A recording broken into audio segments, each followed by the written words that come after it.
श्री राम भी रोज किस देवी की पूजा करते थे? श्री कृष्ण किस देवी के भक्त थे? कौन है वो देवी जिनके मंत्र का जाप हर एक देवी देवता करते हैं? दोस्तों, सनातन धर्म में हर प्रकार की देवियों का जिक्र आता है। सृष्टि की रचना करने वाली, संसार का पालन पोषण करने वाली, पृथ्वी का संहार करने वाली, लेकिन ऐसी कौन सी देवी हैं जिनके मंत्र का ध्यान सभी देवता और भगवान भी करते हैं? द कर्मा आपको आज सभी देवी देवताओं के द्वारा ध्यान की जाने वाली गायत्री देवी के बारे में बताने जा रहे हैं। आप हमारे इस वीडियो को पूरा जरूर देखिए।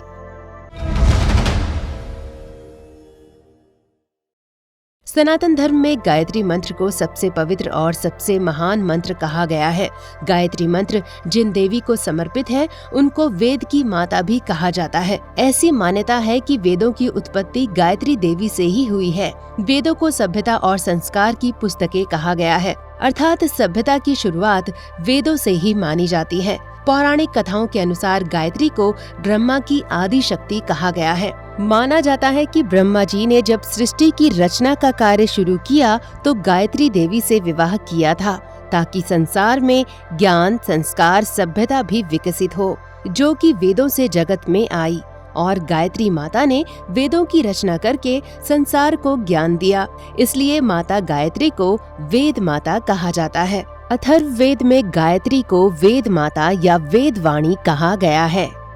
यास्ते विश्वस्तपसः संबभूवुर्वत्सं गायत्री मनुता इहागुः तास्त्वा विशन्तु मनसा शिवेन सम्माता वत्सो अभ्येतु रोहितः। अथर्ववेद कांड 13 सूक्त 1। यानी जो प्रजाएं तेरे लिए परमेश्वर से उत्पन्न हुई हैं, वे सब बड़े उपदेशक और पूजा योग्य वेद माता गायत्री के पीछे पीछे वहां आई हैं। वे सब तरह से आनंदकारी मनन से तुझ में प्रवेश करें।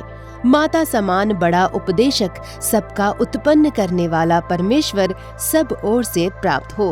अथर्ववेद के इस मंत्र में कहा गया है कि माता गायत्री वेदों की माता है तथा वेदों की रचना जिससे हुई है वो गायत्री देवी ही है। गायत्री को ब्रह्म के रूप में पूजा जाता है कि माता गायत्री ब्रह्म के साथ ही ब्रह्मांड में उत्पन्न हो गई थी।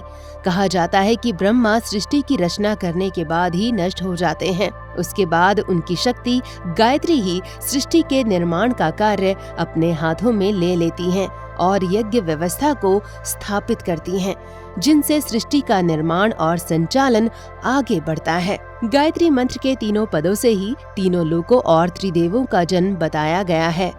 तदेतत्ते समाख्यातं तथ्यं ब्रह्म सनातनं हृदयं सर्वभूतानां श्रुतिरेषा सनातनी। महाभारत अनुशासन पर्व अध्याय 150।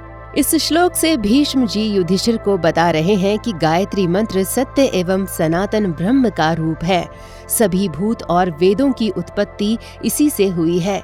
वेदों के अनुसार सभी यज्ञों का फल गायत्री मंत्र में छिपा हुआ है।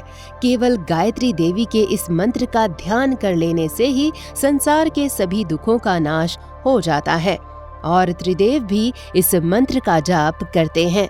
गायत्री मंत्र ऋग्वेद और यजुर्वेद दोनों में देखने को मिलता है।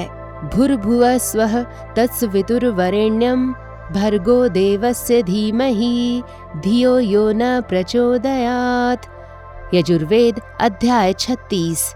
तत्सवितुर्वरेण्यं भर्गो देवस्य धीमहि धियो यो न प्रचोदयात्। ऋग्वेद मंडल 3 सूक्त 62।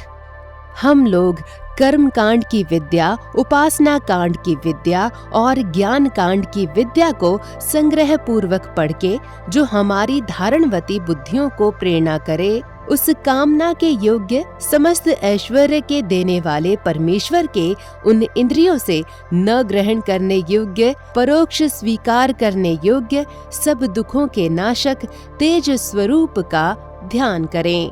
गायत्री माता सृष्टि की शुरुआत से ही संसार का पालन पोषण कर रही हैं और आज भी सर्वश्रेष्ठ देवी के रूप में गायत्री देवी को पूजा जाता है। यजुर्वेद में कहा गया है कि गायत्री देवी का गायत्री मंत्र सभी दुखों का नाश करने वाला है। भगवत गीता में भी भगवान कृष्ण ने कहा है कि गायत्री छंद सामहम छंदों में मैं गायत्री हूँ। श्री कृष्ण के साथ साथ भगवान राम ने अपनी दिनचर्या में सबसे पहला स्थान गायत्री को ही दिया था। वाल्मीकि रामायण में कहा गया है कि श्री राम सुबह स्नान करके सबसे पहले गायत्री मंत्र का जाप करते हैं। तस्यर्षे परमोदारं वचः श्रुत्वा नरोत्तमौ स्नात्वा कृतोदकौ वीरौ जपेतुः परमं जपम्। वाल्मीकि रामायण बालकांड सर्ग 23।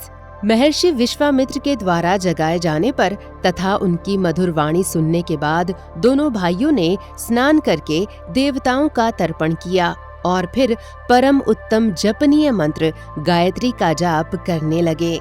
वाल्मीकि रामायण का श्लोक कह रहा है कि भगवान राम और लक्ष्मण भी सुबह स्नान आदि करने के बाद सबसे उत्तम गायत्री का जाप किया करते थे।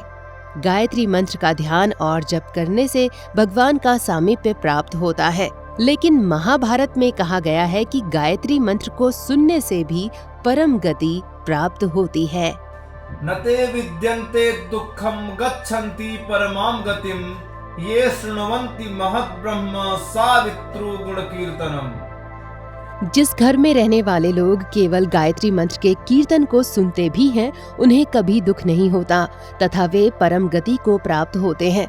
वाल्मीकि रामायण के 24,000 श्लोकों को गायत्री मंत्र के शब्दों पर ही रचा गया है। वेद व्यास जी ने भी श्रीमद् भागवतम की रचना का आधार गायत्री मंत्र से ही लिया है। देवी भागवतम की रचना का आधार भी गायत्री ही है। जिस प्रकार माँ गंगा हमारे इस लोक के पापों को नष्ट कर देती हैं, उसी प्रकार गायत्री मंत्र हमारी आत्मा की अशुद्धियों को दूर कर हमें संसार सगर से मुक्त कर देता है। गायत्री मंत्र भगवान सूर्य के आदि स्वरूप सविता को समर्पित किया गया है, अर्थात सूर्य जो इस जगत को उजाला कर सृष्टि की गति को रहने योग्य बनाते हैं, उसकी शक्ति भी उन्हें देवी गायत्री से ही मिलती है। कहा जाता है कि जो तीनों संध्याओं में गायत्री की उपासना करता है, वो अपने पिछले, वर्तमान और अगले जन्मों के सभी पापों से खुद को मुक्त कर लेता है। तो दोस्तों, माता गायत्री का ये वीडियो अगर आपको पसंद आया हो तो इसे लाइक व शेयर जरूर कीजिएगा और हाँ, हमारे चैनल को सब्सक्राइब करना मत भूलिएगा। धन्यवाद।